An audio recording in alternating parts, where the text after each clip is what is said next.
In an old bustling flea market, little Emily spotted a strange doll in a dark corner.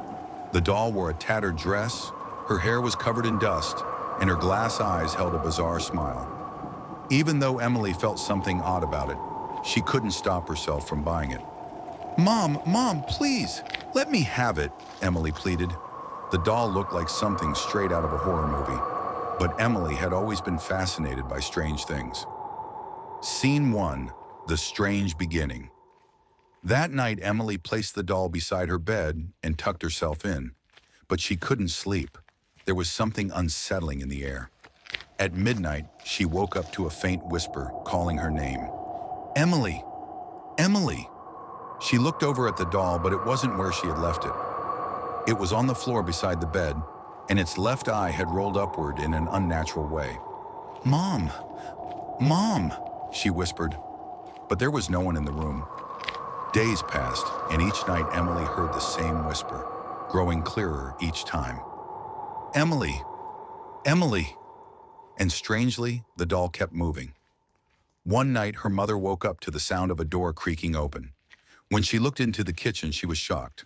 The doll was sitting upright on a chair. How did it get here? The mother wondered, bewildered.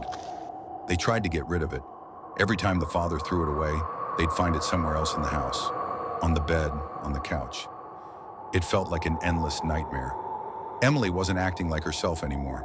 She began behaving strangely, talking to the doll as if it were alive. She wrote letters to it and drew eerie pictures of herself and the doll together in isolated places. One day, the father walked into the room and felt a strange chill. The doll was sitting on the table, its eyes fixed on him, as if it were smiling. He took it and went to the river, believing this would be the end. He threw the doll into the water and returned home, feeling relieved. The next morning brought the biggest shock. Emily wasn't in her room.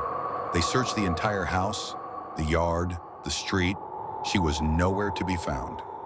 After 3 hours of searching, they found something chilling in Emily's room. The doll, same expression, same position, same eerie smile, was sitting on Emily's bed. In its hand was a small piece of paper, written in the child's handwriting. She promised we'd be friends, forever. She told me to come with her and play, forever. Even more disturbing, the paper was slightly wet, as if it had been in the water. The police found no explanation, no trace of Emily. She had vanished without a single clue. But everyone who lived through the story is sure of one thing. That doll was more than just an old toy. Was it truly haunted? Or had Emily fallen under a supernatural force beyond understanding? That question remains unanswered. But one thing is undeniable. That doll was part of something very, very dark. Let me know if you'd like the story formatted like a short script, turned into a creepypasta, or if you'd prefer another American name for the girl.